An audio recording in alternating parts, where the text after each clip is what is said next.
Vamos lá, pessoal. Artigo 139 do Código Penal, difamação, tá? Falamos da calúnia.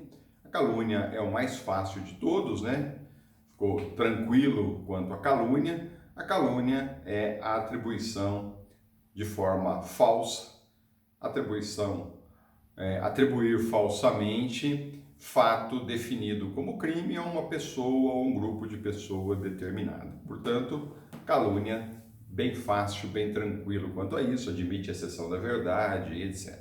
Agora, artigo 139 do Código Penal, a difamação. A difamação, o legislador a define como sendo difamar alguém imputando-lhe fato ofensivo à reputação. Veja que na calúnia é fato criminoso, aqui é fato à sua reputação, ofensivo à reputação do agente, tá? Então, voltando, para ficar fácil o entendimento e a distinção já de início de um para o outro, esqueci de mencionar, a pena do 139 é uma pena de detenção de 3 meses a 1 ano, portanto é crime de menor potencial ofensivo. Todos eles, calúnia, difamação e injúria, são crimes de ação penal privada em regra, ok? Então veja, na calúnia o agente atribui falsamente fato definido como crime. Isso é tranquilo, crime, não contravenção penal. Não esquecendo que o crime pode ser doloso, culposo, consumado, tentado, enfim, não importa. Na difamação, conforme eu acabei de ler, como é descrito o tipo penal, ou seja, difamar alguém imputando-lhe fato ofensivo à sua reputação, na difamação a conduta é de atribuir fato ofensivo à reputação. Um é fato definido como crime, outro é fato ofensivo à reputação, tá? Vamos entender isso. Nos dois crimes, tanto no 138 como no 139, calúnia ou difamação, o tipo penal, ou seja, o objeto jurídico desses dois tipos penais, nós já mencionamos isso no artigo anterior, é a proteção da honra objetiva, ou seja, a tutela aí é do bom nome e da reputação da vítima perante a sociedade. Ou seja, resumindo, é o que a sociedade, é da maneira como a sociedade vê e pensa sobre aquela pessoa determinada, sobre aquela pessoa específica. Ok? Tranquilo? Então vamos lá. Já sabemos a diferença de um e do outro, importantíssima. Numa se atribui falsamente crime, na outra atribui-se fato ofensivo à reputação. O difamar aí é o causar má fama, arranhar o prestígio da vítima, né? Prestígio este que essa goza, a vítima goza, ela detém perante a sociedade como um todo, tá?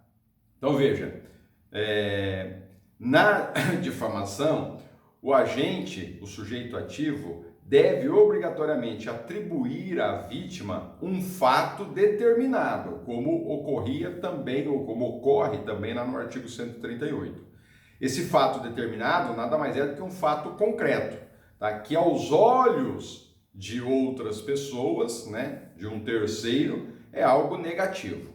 Esse é o grande questão. Então aqui é fato determinado, concreto, como é também na calúnia. Genérico, o que significa isso? Genérico, qualquer outro fato ofensivo que não um crime específico. Portanto, se você atribuir um crime determinado, específico, para uma pessoa também determinada, ou um grupo de pessoas determinada, sabendo o falso, e aí recordem-se do artigo anterior, o sabendo o falso, né, ou devendo sabê-lo falso, significa que ou não houve crime, ou houve crime, mas aquele não é o autor que a pessoa está indicando, tá? Então, o fato precisa ser determinado e genérico. Genérico significa que não pode ser a atribuição de um crime, porque esse vem no artigo 138. Então, por exemplo, se você falar, divulgar, né, imputar, né, um fato ofensivo à reputação, tais como, por exemplo, você comentar, dizer para alguém que uma determinada pessoa, você indica o nome, fulano de tal, traiu o partido político dele porque ele filiou-se a um partido de oposição. É um traidor. Tá? Portanto, estamos diante de uma difamação. Eu indiquei qual é a pessoa e eu indiquei qual é o fato ofensivo à reputação. Agora estou diante do 139. Veja que eu não lhe atribuí crime. Eu lhe atribuí um outro fato que não o crime, tá? Mas, olha a diferença, né? Se o indivíduo falar que o fulano de tal é um traidor, sem fazer referência a um fato concreto, a um fato determinado, aí o crime é de injúria, tá? Olha que interessante. Então, eu não mencionei crime, e aí você também precisa verificar qual é a diferença da difamação para a injúria. Na difamação, é qualquer outro fato ofensivo à reputação que não o crime, mas eu preciso indicar qual a pessoa, como eu fazia na calúnia, e esse fato também precisa ser um fato determinado. Tá? Se eu não determino o fato, eu coloco um fato genérico, né? Um fato sem uma indicação específica quanto ao fato, tá? Aí então o crime é de injúria. Então, se eu disser que fulano de tal é um traidor porque ele filiou-se a um outro partido, eu estou determinando um fato. Se eu simplesmente dizer fulano de tal é um traidor, mas eu não mencionar por que ele é um traidor, o que me levou a considerá-lo um traidor, aí o crime é de injúria. Tá? Nós vamos ver daqui a pouquinho quando se dá a injúria. Veja, também é considerado difamação, né, se você mencionar que uma determinada pessoa dormiu ou dorme em serviço. Isso também é ofensivo à reputação daquela pessoa. Se você mencionar que o juiz decide sem ler o processo, isso também é ofensivo à reputação. Se você mencionar, por exemplo, que uma determinada mulher casada, tá, ela está ficando com o vizinho, isso também é difamação, é ofensivo à reputação daquela mulher. Tá? Se você mencionar que referida pessoa está fazendo programa sexual, tá? Também que você viu uma determinada pessoa pagando um programa e saindo com travesti, isso também é um fato ofensivo à reputação. Se você mencionar que uma determinada pessoa vive explorando o jogo do bicho, agora estou dizendo que ele está praticando uma contravenção penal. Ah, professor, não é calúnia? Calúnia é crime, não é contravenção penal. É atribuir crime e não contravenção penal. Se você atribuir contravenção penal, é difamação. Ok? Olha como é interessante, veja as distinções de uma coisa para outra aí mencionada. Tranquilo? Já deu para ter uma noção? Tá? Então, beleza. Seguindo, ó, observaçãozinha importante para vocês. Ó. Ao contrário da calúnia, isso é importante, na difamação não se exige que a imputação seja falsa. Lá na calúnia, o indivíduo precisa saber que não houve o crime, ou se houve o crime, é que ele não é o autor. Então, lá o legislador coloca como elemento normativo falsamente. Aqui, no 139, na difamação, o legislador não faz nenhuma menção a esse elemento normativo do tipo. Portanto, a imputação pode ser falsa, mas pode ser inclusive verdadeira. Por isso que, ao contrário do crime de calúnia, a difamação não admite a exceção da verdade. Tá? Porque você pode, inclusive, atribuir à pessoa um fato determinado, ofensivo à reputação, que seja verdadeiro. Portanto, não admite a exceção da verdade. Se é verdade, você não admite prova de que aquilo é verdade. Então, você atribui que viu uma determinada pessoa saindo ou pagando um programa sexual para um travesti. Isso é verdade. Tá? Mas ainda assim é ofensivo à reputação. Então, veja, se o indivíduo está lá saindo escondidinho ou de uma maneira dissimulada e você viu, tá? O que a lei determina? O que a lei diz? Qual que é a finalidade do legislador aqui no artigo 139? O legislador diz o seguinte, olha, não importa o que você viu, não importa qual é o conceito que você extrai para você daquilo, tá? O que você tem que fazer no convívio em sociedade é cuidar da sua vida. Tá? Se cada um cuidar da vida própria, não há ofensa à honra alheia. O problema aqui é que o indivíduo é fofoqueiro, é bisbilhoteiro. Ele viu, é real, é verdadeiro, mas ele não precisa espalhar isso para ninguém. Quando ele espalha, ele acaba ofendendo a reputação da pessoa. Aquilo pode trazer sérias consequências para aquele indivíduo naquela sociedade em que ele vive. É a mesma coisa dele falar que ele viu uma determinada pessoa, uma moça de tal família, saindo e fazendo programa sexual. Tá? Ainda que ela faça o programa sexual, não tem que divulgar isso para ninguém. Ele viu, fica quieto, cuida da vida dele e deixa a outra pessoa que cuida da vida dela. Tá? Essa é a finalidade do artigo 139. Por isso que o legislador menciona fato. Qual fato? Qualquer um que não o crime. Tá? Portanto, qualquer outro fato que venha a ser considerado aí ofensivo à reputação daquela pessoa a quem o indivíduo está atribuindo aquela condição. Tá? Então veja, se o indivíduo vê lá uma pessoa realizando um ato que é ofensivo à reputação, ele tem que calar-se e não tem que ficar divulgando isso de forma consciente para outras pessoas, tá? É o famoso falar mal dos outros. Isso gera crime de difamação, tá bom? É fácil, tranquilo essas duas distinções desses dois crimes.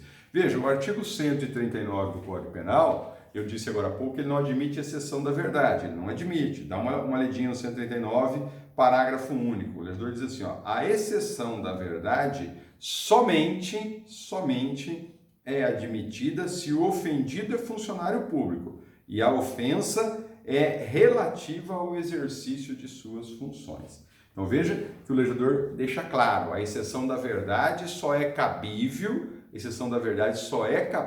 só é admitida se o ofendido do fato à reputação é um funcionário público e a ofensa é relativa ao exercício da função dele, tá? Somente nesta situação. Por quê? Você vai falar assim, mas então não se admite na calúnia, na difamação, a exceção da verdade? Não, exceto nessas condições mencionadas pelo legislador. Então, se perguntarem para vocês, não admite. Tá? Por que admite aqui no parágrafo 2º quanto ao funcionário público? Por uma questão muito simples. Se o fato é ofensivo à reputação do funcionário público e está relacionado com a função que ele está exercendo, nesta situação, admite-se a exceção da verdade. Por quê? Porque aquela pessoa que o acusou, que atribuiu a ele um fato ofensivo à reputação, tem direito de provar que aquele funcionário público, no exercício da função pública, realizou aquilo que ele está mencionando. Porque se assim ele o fez, isso vai recair sobre ele apuração ou infração administrativa. Então, na verdade, há o interesse de apurar a conduta na esfera administrativa desse funcionário público. Então, para não ficar aquela situação do indivíduo acusou e não demonstrou, e aí então na via administrativa não se tem condições de punir ou não, abre-se a possibilidade daquele que está acusando de um fato ofensivo à reputação provar que aquela acusação dele é real, é verdadeira, tá? E aí ele vai sofrer então as consequências administrativas. Por isso, e só por isso que admite a exceção da verdade nessa condição. Então veja, imagine que um funcionário público é casado, tá? E alguém atribui a ele que ele está se relacionando sexualmente na sala da repartição pública com uma pessoa que foi na repartição pública ou com uma outra funcionária pública. Aí isso é ofensivo à reputação dele. Quem está atribuindo essa qualidade, essa condição ao funcionário público, tem o direito de fazer prova de que aquilo realmente é verdade. Porque se for verdade, isso inclusive é ruim, é ofensivo à própria administração pública. E certamente vai lá se instaurar uma sindicância para apurar essa condição e, de repente, ele pode ser até demitido a bem do serviço público, dependendo do seu comportamento lá dentro da repartição. Por isso que admite-se a exceção da verdade, só por causa dessa questão administrativa, tá? Então, em regra, não se admite a exceção da verdade no crime de difamação, tá bom? Então, fica aí a observação. Outra questão importante, tá? O legislador diz que a exceção da verdade somente é admitida se ele for funcionário público e a ofensa estiver vinculada, relacionada ao exercício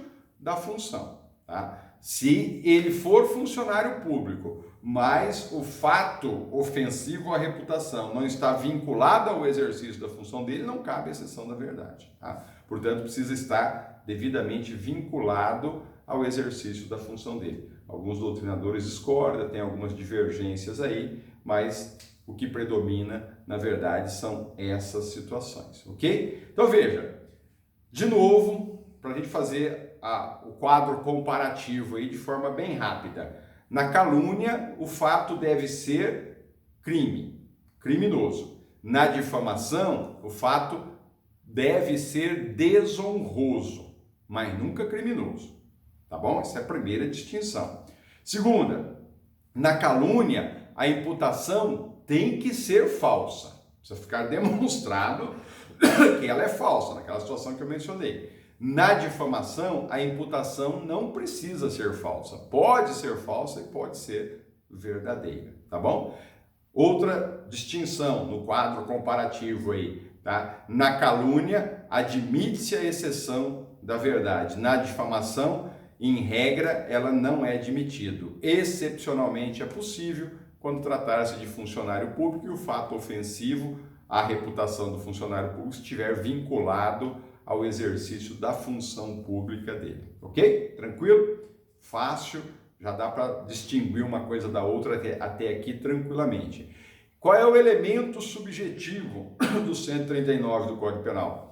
É o dolo, tá? Portanto, ele só admite a forma dolosa. É o dolo de denegrir a honra alheia. É isso que precisa estar presente. E o meio de execução, pessoal, assim como na calúnia, admite qualquer meio, verbal, escrito, por gesto, por símbolo, enfim, não importa.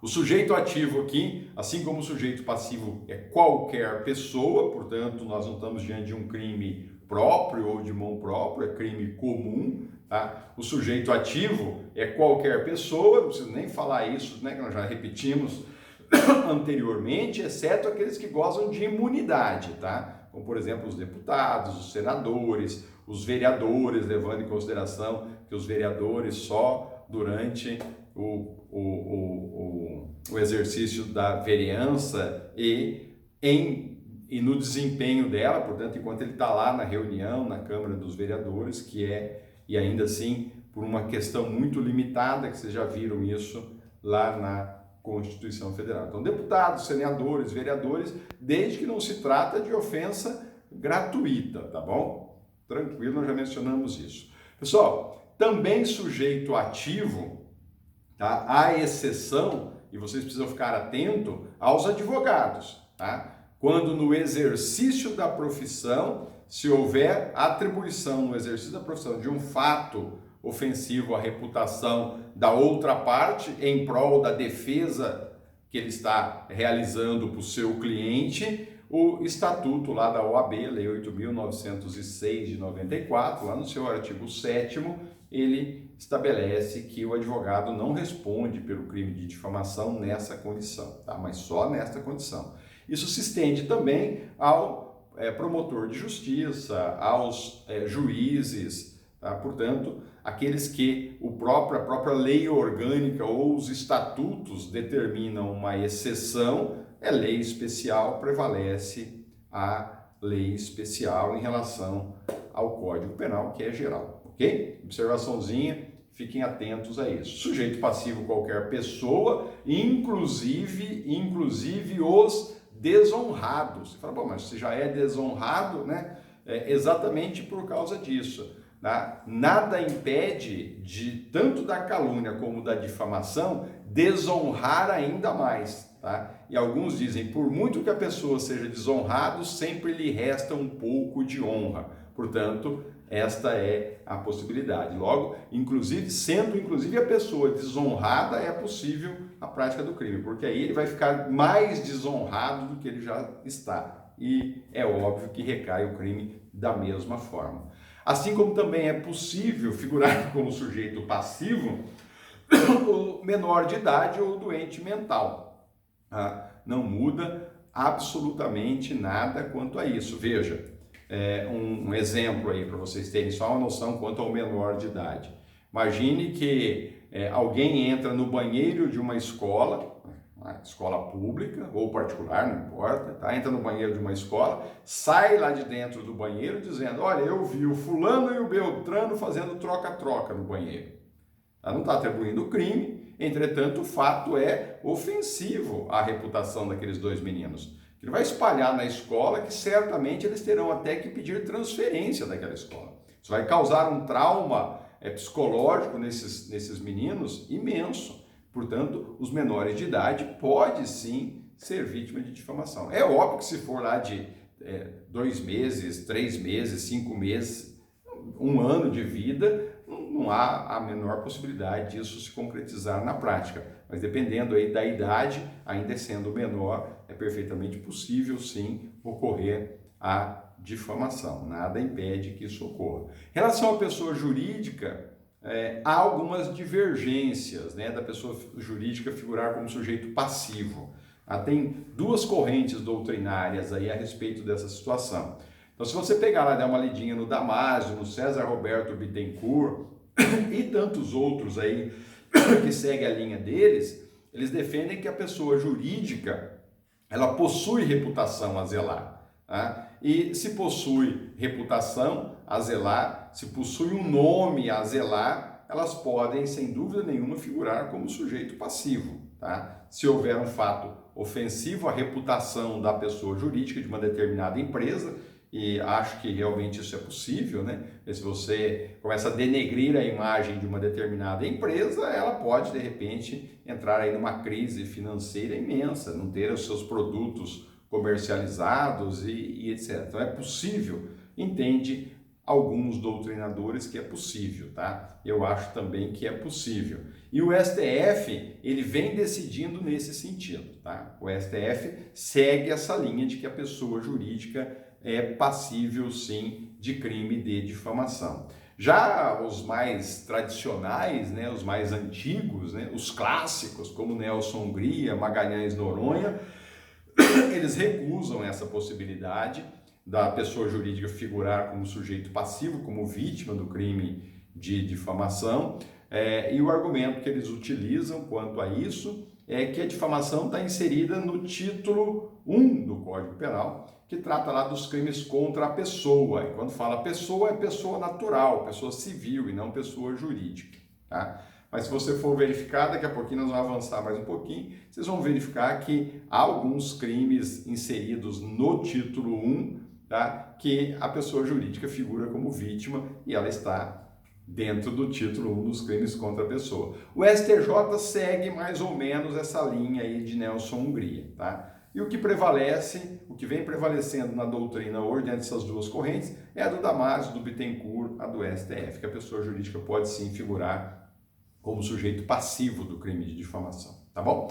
A consumação é no momento em que uma única pessoa, uma terceira pessoa, toma conhecimento da imputação ofensiva aí à reputação do agente, da vítima. Basta que uma única pessoa tome conhecimento. Geralmente não é uma única pessoa, né? São várias, mas basta que isso seja divulgado para uma única, para uma terceira pessoa já é o suficiente para a consumação do crime. E quanto à tentativa, assim como ocorre na calúnia, só é possível se ela for na sua forma escrita, tá? Até porque se ela for na forma verbal, ela é unissubsistente, se ela for por gesto, é unissubsistente, por símbolo, é unissubsistente. Então, só é possível na forma escrita. Então, alguém digitou lá uma mensagem que era difamatória e quando ele foi enviar, ele enviou para a pessoa errada, tá? E aí, então, pode caracterizar a tentativa. A pessoa escreveu um bilhete e a hora que ele foi enviar o bilhete extraviou, tá? Enfim, e por aí afora. São situações difíceis de ocorrer na prática, mas na teoria é admitido sim a tentativa, desde que na sua forma escrita. Ok? Tranquilo? Último artigo dos 3, depois a gente entra numa série de outros complementares aí, a injúria. A injúria também é simples, facinho, a gente acaba até memorizando a definição desses 3 crimes, porque tem poucos elementos e é de curta descrição, né? O 140, a injúria, diz lá, injuriar alguém ofendendo-lhe, agora é a dignidade ou o decoro. Começamos lá no início deste capítulo mencionando o que seria honra, dignidade, o que seria honra, decoro. Vamos retornar mais adiante a falar sobre isso. Então veja, agora aqui na injúria, pessoal, e isso é importante, na calúnia e na difamação, a tutela, né, a proteção dada pelo 138 e pelo 139 é a honra objetiva. Aqui no artigo 140, na injúria, a tutela, a proteção legal é quanto à honra subjetiva. Eu também disse lá na frente, lá atrás, o que seria isso, né? A honra subjetiva nada mais é do que o sentimento que cada um tem acerca dos seus próprios atributos, sejam eles físicos, morais ou intelectuais. Agora é aquilo que a pessoa pensa dela, é o que ela sente sobre ela, é como ela se vê na sociedade, não mais como os outros a vê na sociedade. Essa é a diferença, tá? Agora aqui, como se trata de honra subjetiva, a ofensa, tá? A ofensa, ela afeta a autoestima da vítima. Ela afeta o amor próprio da vítima.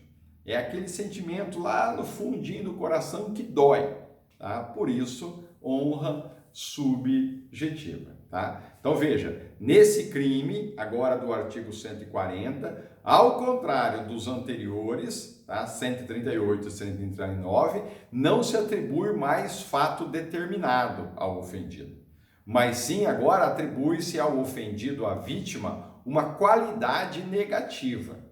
Tá? Agora é aquela qualidade que vai denegrir a vítima. Tá? Não é mais um fato determinado, isso é importante. Olha como você vai estabelecendo as distinções entre uma coisa e outra. Tá? Tanto no 103 como no 139 precisa ser fato determinado, pessoa determinada, um fato concreto. Tá? No 138 é atribuição falsa, no 139 pode ser falsa ou verdadeira, no 138 é atribuição de crime, no 139 é qualquer outro fato que não criminoso, ofensivo à reputação, e aqui no 140 é fato ofensivo à dignidade ou decoro. O que significa isso? Atributos físicos, morais ou intelectuais da pessoa, de forma a ofender a sua autoestima, o seu amor próprio. Portanto, agora não é mais fato determinado, mas sim uma qualidade negativa, um xingamento, um insulto, de forma que esses comportamentos acabam causando ofensa à dignidade ou decoro da vítima. Mencionamos lá atrás, a dignidade, ela está relacionada, ela é referente aos atributos morais da vítima. Então, por exemplo de atributos morais da vítima. Você chamar a vítima, por exemplo, de safado, você chamar a vítima de ladrão. Vai falar, professor, mas ladrão não estou atribuindo crime, portanto não seria calúnia? Não. Lá é crime determinado. Tem que dizer, o fulano de tal entrou na minha casa e subtraiu o meu relógio. O fulano de tal aproveitou que a ex-mulher dele não se fazia presente na casa e ele levou a filha menor para o quarto e tocou partes íntimas da filha. Eu estou indicando o artigo. Ainda que eu não saiba o nome e o número do artigo, porque eu sou leigo juridicamente, eu refiro a uma situação fixa, um crime fixo. Aqui não, ladrão é algo genérico, portanto, não caracteriza calúnia, e sim uma ofensa aos atributos morais da vítima. Pera lá, eu sou uma pessoa honesta, como é que você está me chamando de ladrão? O que eu roubei?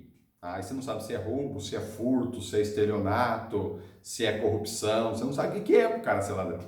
Tá? Então, fulano de tal foi prefeito. Quando ele era prefeito, ele era um belo de um ladrão. Tá, mas ladrão por quê? O que aconteceu lá na prefeitura?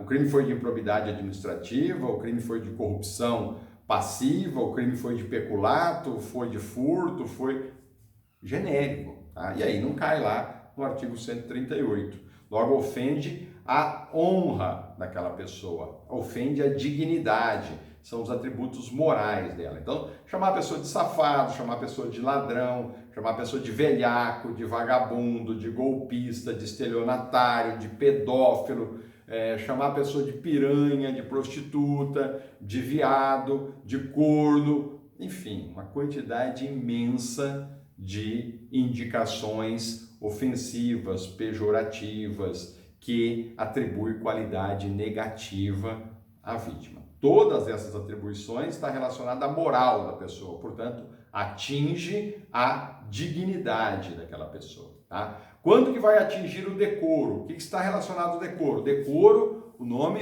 esse nome estranho, né? Decoro, ele afeta os atributos físicos ou intelectuais da vítima. Agora ficou fácil de entender, né? Você virar e falar assim, fulano de tal é um burro. Fulano de tal é um idiota, fulano de tal é um ignorante, fulano de tal é um monstro, tá? O fulano de tal é uma baleia. Olha a situação. Agora, não são ofensas a atributos morais, mas sim atributos físicos ou intelectuais. Fulano de tal, eu não vou lá na casa dele, não, ele é um porco. Tá? São atributos agora intelectuais e físicos, não tem nada a ver com os morais.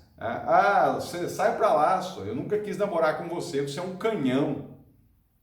Essas são as situações. Isso tudo é crime de injúria. Ou atinge a dignidade ou atinge o decoro. Quando atingir a moral da pessoa, está atingindo a dignidade. Quando atingir aspectos físicos ou intelectuais, está atingindo o decoro daquela pessoa. E não importa se você vira e fala assim, nossa, mas eu falei isso para uma outra pessoa e ela não se ofendeu. Por que você está se ofendendo? Porque a honra é subjetiva.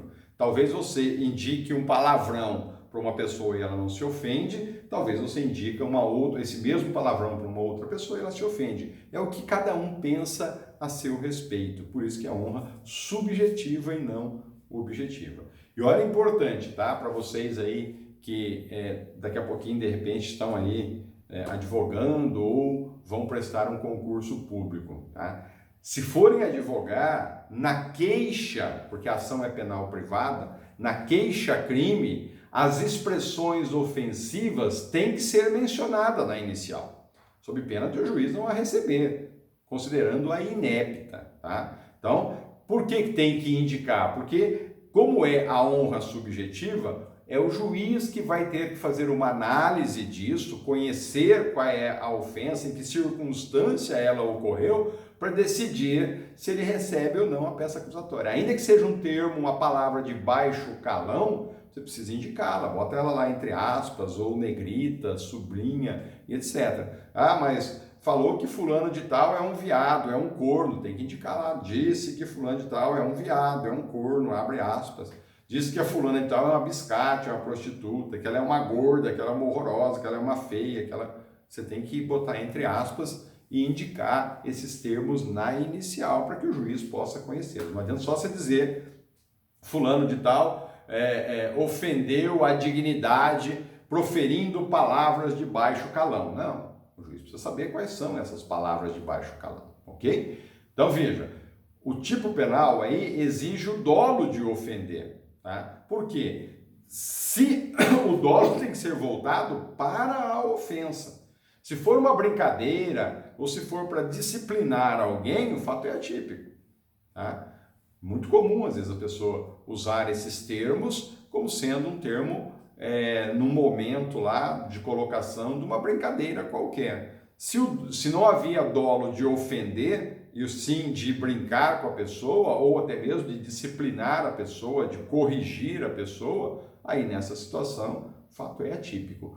Precisa ter o dolo de ofender a honra da pessoa. Você tem que se referir à pessoa como viado, como corno, como prostituta, como feia, como gordo, e etc., visando ofender a honra daquela pessoa, tá bom? E aí você vai ter que fazer prova quanto a essa questão, se você estava de brincadeira ou não, você vai ter que fazer prova quanto a essa hipótese, tá bom? Por isso que precisa tomar cuidado com essas brincadeiras aí, porque às vezes você não consegue provar que realmente era uma brincadeira. Consumação desse crime, né? Por se tratar um crime contra a honra subjetiva, tá? Ele só vai se consumar quando esta ofensa chega ao conhecimento da vítima.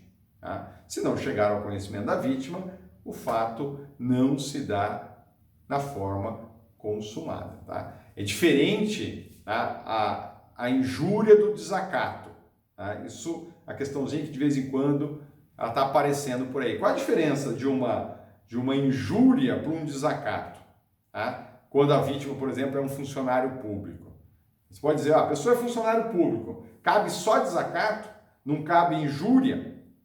Cabe os dois crimes, tanto a injúria quanto o desacato. Tá? Qual é a diferença de uma coisa para outra? Quando vai ser desacato? Quando a ofensa for na presença do funcionário público.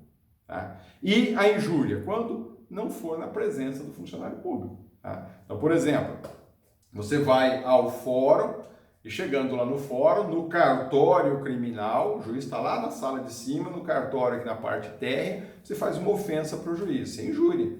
Agora, se você for lá na sala de audiência e voltar-se para o juiz, fazer a mesma ofensa para ele, aí é desacato. Tá? Essa é a diferença de uma coisa para outra. Se a ofensa se dá na presença do funcionário público, o crime é de desacato, o artigo 331 do Código Penal. Se ela ocorre na ausência do funcionário público, o crime é de injúria. A tentativa de injúria é cabível? De novo, pessoal, só é possível na forma escrita, tá bom? Fora isso, não é cabível, porque ela precisa chegar ao conhecimento da pessoa. Portanto, ou você fala e chegou ao conhecimento dela ou não. Alguns doutrinadores dizem que é possível de forma verbal, mas é uns exemplos assim loucos, né? De forma verbal é possível a tentativa também. Eles usam assim um exemplo. Imagina que você está lá numa estação ferroviária, a pessoa embarcou, senta e está do lado da janela. Quando o trem começa a se movimentar, o maquinista apita. E a hora que ele apita, você pronuncia a palavra ofensiva. Você pronunciou a palavra ofensiva, mas a vítima não ouviu. Não ouviu por circunstância alheia à vontade dela, porque o trem apitou, senão ela teria ouvido. Então seria uma hipótese também de tentativa. Mas é difícil, nem trem mais a gente tem, muito menos apitando com passageiros. Mas fica aí a dica para vocês, tá? Modo de execução, assim como nos crimes anteriores, qualquer um, verbal, escrito, gesto, símbolo, até por omissão, tá? Entende a doutrina que é cabível o crime de injúria. Por omissão, mas você pega aqui o artigo 140 do Código Penal, eu estou dando uma olhada nele aqui, injuriar, como que eu consigo injuriar alguém por omissão? A doutrina menciona, por exemplo, que é injúria se você está junto com outras pessoas, e aí uma pessoa chega e pega na mão, cumprimenta um por um, aquele ele pula e não dá a mão para ele. Esse não cumprimento, esse não estender a mão, deixar a pessoa lá com a mão estendida e você passar por ele e não cumprimentar, é uma forma de injúria, é uma forma de ofensa por omissão. Então, é cabível tanto por ação como por omissão. O sujeito ativo do crime de injúria é qualquer pessoa, da mesma forma nós falamos, exceto aqueles que gozam de imunidade. Sujeito passivo, qualquer pessoa, desde que determinada, né? O tipo penal usa, se você pegar aqui no artigo 140, o legislador vai lá e diz assim, ó, injuriar alguém. Se ele menciona alguém, é uma pessoa determinada. Cabe, inclusive, ao desonrado, pelo mesmo motivo que nós já mencionamos, tá? Para o menor e para o doente mental. A mesma situação que nós mencionamos, o menor doente mental, desde que, apesar de menor e doente mental, eles tenham capacidade de compreensão, porque trata agora de ofensa à honra subjetiva. Então, eles precisam entender pelo menos um pouco quanto a isso. Exceção da verdade não é admitida por não exigir a exposição de um fato determinado, né? Se aqui não cabe um fato determinado como nos dois anteriores, a exceção da verdade inexiste nesse caso de injúria, tá? Concurso de crimes é possível? Concurso de crimes é possível, tá? Então veja, exemplo, você chama alguém de drogado, tá? É uma injúria. Chamou alguém de drogado, é injúria. Não estou falando que ele é traficante, que ele comercializou, vendeu droga, viu ele vendendo droga para tal pessoa. Estou dizendo de maneira genérica. Falando que está um drogado. Isso é injúria. Tá? E se você atribui esse indivíduo drogado a autoria de um furto determinado. Então, fulano de tal é um drogado e ele entrou na minha casa drogado, aquele vagabundo, e subtraiu. Pronto, agora estou cometendo o crime de injúria e o crime de calúnia.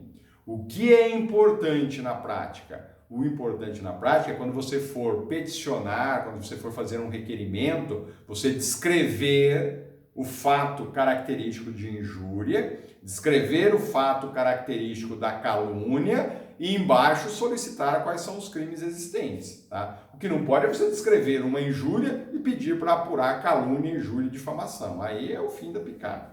Tá? Portanto, é possível o concurso entre eles? É possível, não há nada que impeça. Mas você precisa saber qual é um, qual é o outro e elencar qual um, qual o outro e indicar as provas ou instruir a tua petição ou o teu requerimento com as provas corretas para cada um do crime, tá? Por exemplo, você narra que uma mulher, a pessoa narra aí que uma mulher no ato da prostituição subtraiu um objeto qualquer, tá? Saí lá com fulana de tal, né, que é prostituta, e na hora que eu saí lá do motel, cadê o dinheiro da minha carteira? Tinha desaparecido. Ela subtraiu R$500 que eu tinha na minha carteira. Veja que são dois fatos determinados. Tá?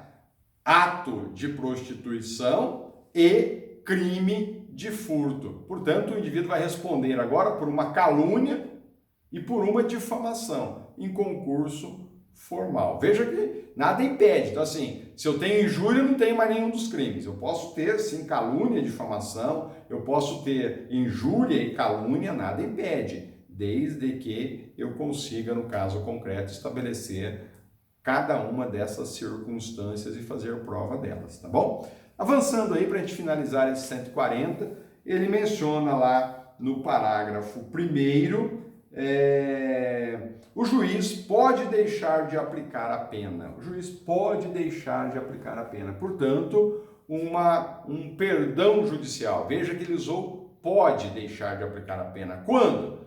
Quando o ofendido, de forma reprovável, provocou diretamente a injúria, ou no caso de uma retorção imediata que consista em outra injúria. Tá? Isso é muito comum na prática. Então vamos analisar essa questão de forma bem rapidinho, tá?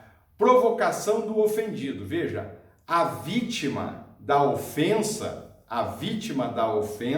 foi quem provocou a injúria por parte do terceiro. Essa é a situação. A pessoa me ofendeu, me xingou, mas me xingou porque eu a provoquei. Tá? Então veja, geralmente ocorre em momento de irritação nessa situação. Tá? Deve ser considerada reprovável e realizada a ofensa no exato momento da provocação. Tá? Então, a pessoa vai lá e provoca, você vira e fala, sai daí, ô sua gorda.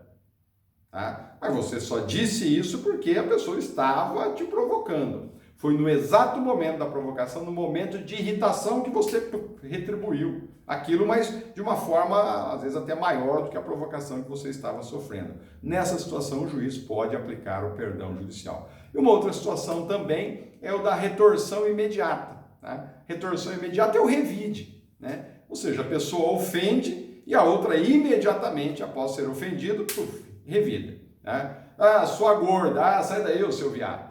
Tá? Essa é a situação. Diante dessas hipóteses, os dois ficaram ofendidos. É claro que um ofendeu primeiro, o outro só retribuiu a ofensa, mas o juiz pode tranquilamente aplicar aí o chamado perdão judicial. Para o vídeo, para o nosso comentário aqui não ficar muito extenso, vamos dar uma paradinha aqui e a gente segue no próximo aí, tá bom?